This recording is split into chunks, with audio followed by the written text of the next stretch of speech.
What is going on, everybody? Welcome back to the channel. Aftersound here, bringing you Splinterlands content every single day. We also stream right here in this channel every Tuesday, Thursday, and Sunday morning, so come by and say hello. All right, guys, I want to talk about the top players here in Splinterlands and how much they are earning because, as you're going to see, I'm going to walk you through the math. As you'll see, I believe that the top players, just from ranked, are earning probably over $100 a month still in Splinterlands. And this is with SPS at half a penny. Okay, this is with SPS at half a penny. So just walk, just bear with me, walk with me through the math here, and we'll have some fun with it, right? So shout out to Brandon V right here. This is one of the top accounts. I'm gonna go and just take a look at the battles just to show you how much they're earning. And you can see here, modern ranked, 30 SPS, 30 SPS, 30 SPS, right? So on average, I'm just gonna say 30 SPS to make it easy, okay? So just so you know where the numbers are at. Now, the next thing we want to do is look at how many battles played and how many wins, right? And you can see that there are quite a few people with more than 360 battles. Now, why is 360 important? It's because if the average season is roughly 15 days and there's 24 energy given to you per day, you have roughly 360 battles per season. So anybody that's doing more than that is getting extra energy. Now, they could be paying for it, or they could be opening reward chests and getting a ton through there, right? Just with Glint. Now, here's the fun part. I'm going to assume the most conservative part of this, right? The most conservative part is that I'm going to assume that every extra battle they played, they paid for the energy. So we're going to take that out of the calculation, and I'm going to show you why that's so important. So let me go ahead here to this little calculator online, and you can see we had 500, right? 582 battles. That's how much that they've played so far. And there's still like maybe 36 hours or so left in the season. So divide that by, subtract 360, right? Because that's roughly the amount of energy everybody gets every season. So now you have 222 extra battles played. Now, let's assume, again, that none of this was free energy given, nothing was open in chest, it was all paid for with vouchers. And let's also assume that vouchers are a penny rather than, 0.008, 0.007, that it has been, right, for the entire time. But again, just to make things easy, we multiply this, multiply by 0.01, and so you can see that the maximum that would have been spent on vouchers is roughly $2.22 all across the entire season so far. Okay, now this is where it gets fun. You take the, let's go back here now, right? So you can see 328 wins. I believe that's the most that we've seen across anybody else. So shout out to Vet V and the Scholar for just absolutely killing it pretty much every season. But wait, how much was it? 328. So 328 times the 30 SPS, okay?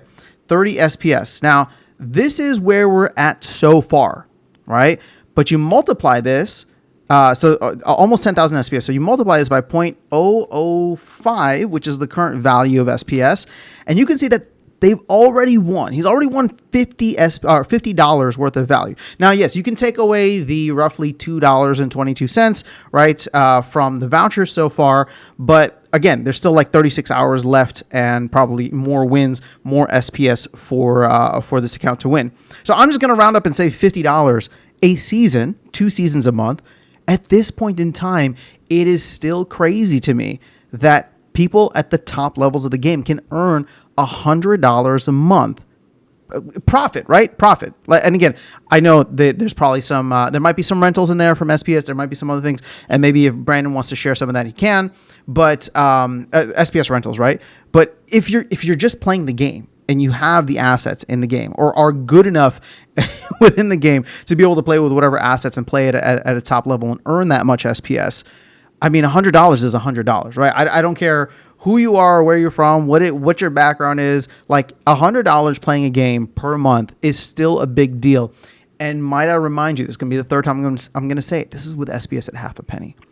I genuinely believe if you're watching this video, then you at least have a passing interest in Splinterlands, so much so that you believe SPS probably is not going to be at half a penny at some point in the future if we do get the bull run that we are all expecting in 2024 or 2025.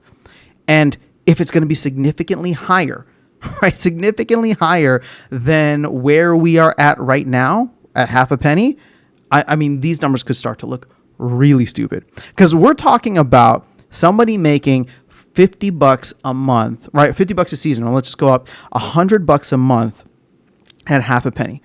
If SPS goes to 5 cents, and this is where things get absolutely mind-boggling for me. If SPS goes to 5 cents, just 5 cents, which is still 95% down from its all-time high, this account is earning $1,000 a month playing a game. That's outrageous. I mean, it's so outrageous. Now, here's the kicker on top of all of this, right? Let's not go into let's come back from fantasy land of SPS at 5 cents. Even with SPS at half a penny, you know what we're not accounting for? Guild brawls and tournaments. And if you're playing at the highest level, there's a lot of high-paying tournaments. And if you're one of the top players, I have to imagine you got to be doing decently well playing in those tournaments. I mean, I'm an average player with an incomplete deck, and I still pull away hundreds of SPS right from these tournaments at the lower or mid levels. So if you're playing at the highest levels, this has got to be something where it's more than $100 at this point, right? $100 is just what I can calculate. But you take in everything else. And to me, I mean, it's phenomenal, right?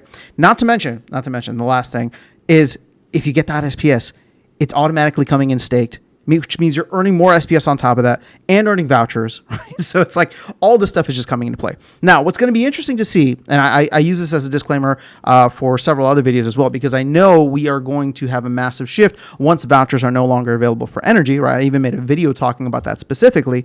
But once that is gone, we'll have to see what the shakeout is in terms of buying extra energy. But at least at this point in time, it has been a very good situation for top players in the game to continue earning significant amounts of money. And yes, $100 is $100. It's still significant in my opinion, because somebody out there playing MTG Arena or Hearthstone, and I'm not throwing shade, right, at Web 2, but it's just that's not the way that it's designed. You can't earn anything from it. You pay to own, cards, you pay to own or play or whatever it is, but you don't own things and you don't earn value the way that you can earn value here simply through SPS.